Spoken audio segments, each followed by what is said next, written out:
नमस्कार, मैं पंकज प्रसन्न। दोस्तों, डॉट वाले इंडिया गठबंधन की आखिरी बैठक कब हुई थी और उस बैठक में क्या फैसला हुआ था?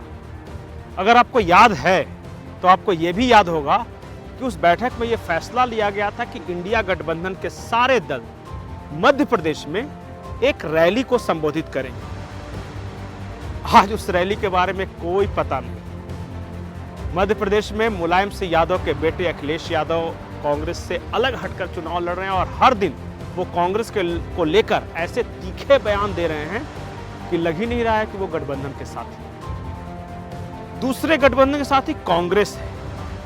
कांग्रेस ने पिछले 1 से 1.5 महीने में जब से चुनाव की घोषणा हुई या चुनाव का जो कैंपेन शुरू हुआ है, कभी भी इंडिया गठबंधन या किसी साथी दल के बारे में कुछ भी बात किया है क्या? बिल्कुल नहीं। राहुल गांधी आजकल इंडिया का नाम नहीं लेते, प्रियंका गांधी नहीं लेती नाम, मल्लिकार्जुन खड़गे नहीं लेते, और जो साथी हैं अखिलेश यादव कह रहे हैं कि कांग्रेस तो महा फ्रॉड पार्टी है, मुझे धोखा दे दिया। नीतीश कुमार कह रहे हैं कि इंडिया के बारे में अब कोई कुछ बात ही नहीं कर रहा है, मैं कितना मेहनत से सब दलों को जुटाया था, रोज मेरी फजीहत हो रही है, कोई एक समर्थन में बयान तक नहीं दे रहा है। इंडिया गठबंधन का हुआ क्या? क्या सचमुच इंडिया गठबंधन फिलहाल ऑन होल्ड चला गया है? क्या चुनाव के बाद एक नए सिरे से फिर से इंडिया गठबंधन का मुद्दा गरमाने की कोशिश की जाएगी, फिर कुछ बैठकें होंगी, फिर कुछ तय होगा? अगर होगा तो कब तक? और ये जो 1-1.5 महीने का जो गैप है, इस बीच जो घाव दिए गए हैं कांग्रेस की ओर से सहयोगी दलों को, उसका क्या असर होगा?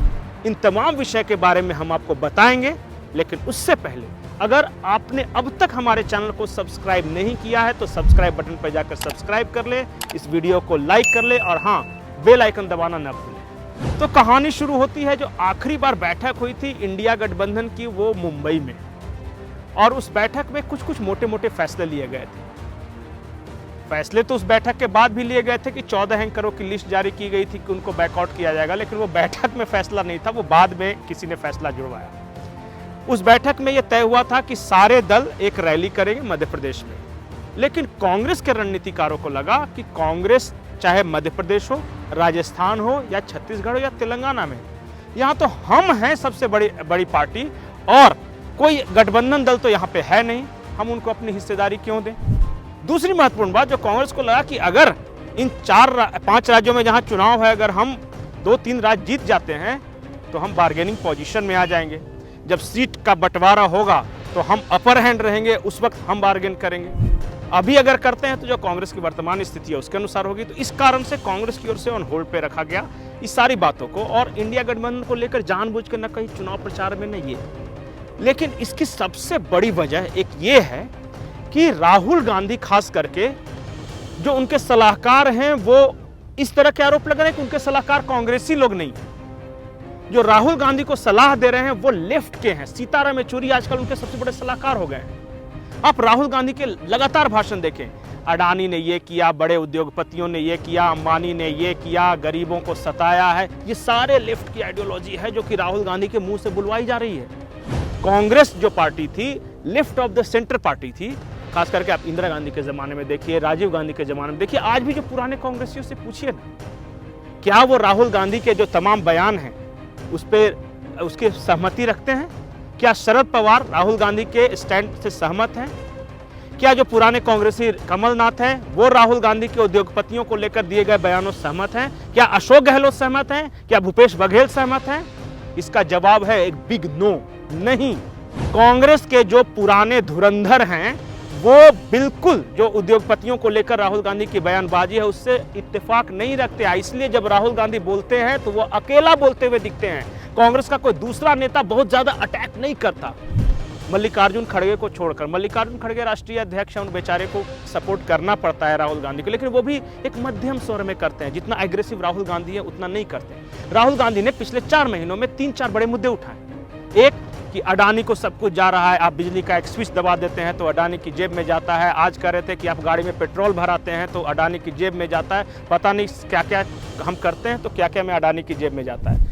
बहन प्रियंका है, उनका एक भाषण है, उन्होंने कहा कि पहले के जो उद्योगपति थे, टाटा थे, बिरला थे, वो बनाते थे तो लोगों को पता होता था कि नमक बना रहे हैं, कि जहाज बना रहे हैं, कि गाड़ियां बना रहे हैं। लेकिन अंबानी अडानी क्या बनाते हैं पता ही नहीं है। बताइए, प्रियंका गांधी को यही नहीं पता कि अडानी अंबानी क्या बनाते हैं? क्या कुछ कहा प्रियंका गांधी ने, पहले सुन लेते हैं, उसके बाद कहानी आगे बढ़ाएंगे।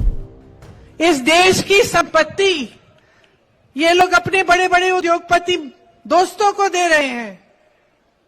ये इनकी संपत्ति नहीं है जो जिस तरह से ये बेच रहे हैं इसे कौड़ियों के दाम पे। आप जितनी बड़ी बड़ी सरकारी कंपनियां लें, सारों को देखिए, रेलवेज, बीएचईएल, एचएएल, सबको देखिए, आज किसके हाथों में है? कल तक आपके हाथों में थी। कल तक आप कहते थे हमें इन कंपनियों में नौकरी दिलवाइए क्योंकि हमें सुरक्षा चाहिए, सरकारी जॉब चाहिए। आज किसके हाथों में है बताइए? देश के बंदरगाह, देश के हवाई अड्डे किसके हाथों में है? तो सब कुछ अडानी के हाथों में है। कौन है ये अडानी? कौन है? इस देश का गरीब है, इस देश का किसान है, इस देश का मजदूर है। कौन है और क्या बनाता है? एक जमाने में बड़े बड़े उद्योगपति टाटा बिरला होते थे, अभी भी है, लेकिन एक जमाने में आपको मालूम था कि भाई टाटा ट्रक बनाते हैं, गाड़ियां बनाते हैं। दांत मंजन कौन बनाता है?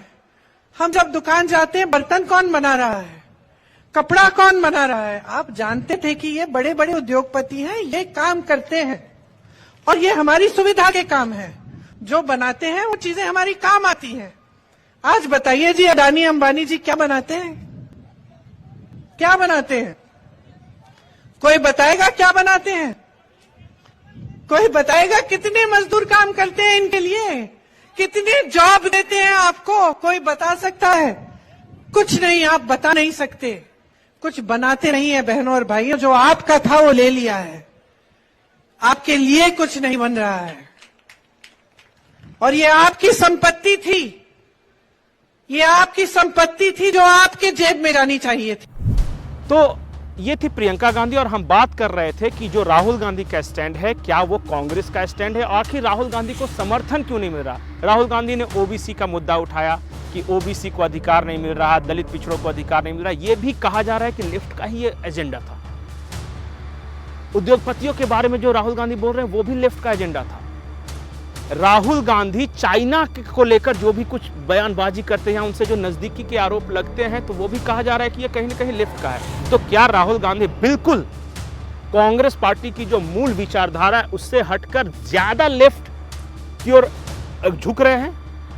और इससे कांग्रेस के उस तबके का क्या, खास करके जो स्थापित नेता हैं, सवर्ण नेता हैं, कहा यह जाता था कि किसी जमाने में लेफ्ट बनाम कांग्रेस का संघर्ष होता था। जो लेफ्ट थे उनका जो एजेंडा वो था जो राहुल गांधी आज बोल रहे हैं, लेकिन कांग्रेस का अदर एजेंडा था उस टाइम। बंगाल में चाहे नक्सलवाड़ी आंदोलन के दौरान देखा जाए, इंदिरा गांधी ने जो लेफ्ट के साथ किया था, लोग पुराने कांग्रेसी सवाल उठाते हैं कि क्या आज इंदिरा गांधी जिंदा होती तो जिस तरह राहुल गांधी जेएनयू में भारत तेरे टुकड़े होंगे के नारे लगाने वाले के समर्थन में पहुंच गए थे, क्या इंदिरा गांधी जेएनयू जाती? यहां तक कि राहुल गांधी क्या जेएनयू जाते? संजय गांधी जाते क्या? नहीं। तो ये जो राहुल गांधी या प्रियंका गांधी का जो एजेंडा है, प्रियंका वाड्रा का, वो एजेंडा कांग्रेस का एजेंडा है या सीताराम येचुरी का एजेंडा है? और इसी द्वंद्व से कांग्रेस पार्टी जूझ रही है। पुराने नेता, जो स्थापित नेता है, वो नहीं ज्यादा वैल्यू देने के पक्ष में है कि इंडिया गठबंधन के छोटे छोटे दल, 75 दल हैं, वो आंखें दिखाएंगे आप कहां हैं।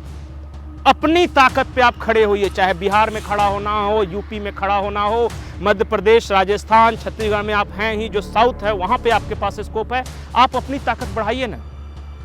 लेकिन राहुल गांधी नहीं, हम बंगाल में रहेंगे तो लेफ्ट पे आश्रित रहेंगे, हम यूपी में रहेंगे तो आजकल तो अखिलेश के साथ उनका संबंध बिगड़ गया है, लेकिन दो छोरे, कभी जयंत चौधरी, उसके साथ रहेंगे। बिहार में रहेंगे तो लालू के सामने सरेंडर किए रहेंगे। यही जो कांग्रेस के अंदर जो ऑर्गेनाइजेशनल कॉन्फ्लिक्ट है, यही कॉन्फ्लिक्ट है जो कि बार बार कांग्रेस को बिखरने देता है। जो भी राहुल गांधी एजेंडा सेट करते हैं वो कांग्रेस के दूसरे नेता सपोर्ट नहीं करते, और इसी वजह से कांग्रेस बार बार मात खा रही है, चाहे कैंपेन के मुद्दे पर या ऑर्गेनाइजेशन के मुद्दे पर या जो मुद्दे उठाते हैं उस पर। तो क्या राहुल गांधी और कांग्रेस के बीच अगर यही दूरी रही तो 2024 में कांग्रेस सफल होगी? शक है, क्योंकि एक तरफ बीजेपी का पावरफुल इलेक्शन मैकेनिज्म और दूसरी तरफ थोड़े थोड़े से बिखरे हुए इंडिया के दल, कांग्रेस के अंदर इस तरह की दूरी, कार्यकर्ता और नेता के बीच दूरी, राहुल गांधी की विचारधारा और कांग्रेस की विचारधारा के बीच दूरी, और सीताराम येचुरी का क्या है, अपनी पार्टी की उनकी क्या हालत है लेफ्ट की, वो दुनिया देखती है। अपना डब्बा गोल करके सिर्फ केरल में बच गए हैं, उसके बाद कांग्रेस की ओर आ गए हैं। कांग्रेस का डब्बा पता नहीं कब गोल करेंगे। तो ये कांग्रेस के लिए सलाह कई कांग्रेसी ही खुद दे रहे हैं। वो सलाह हर कोई मान रहा है, लेकिन क्या राहुल गांधी मानेंगे? सवाल बड़ा है, जवाब का इंतजार कीजिए। नमस्कार।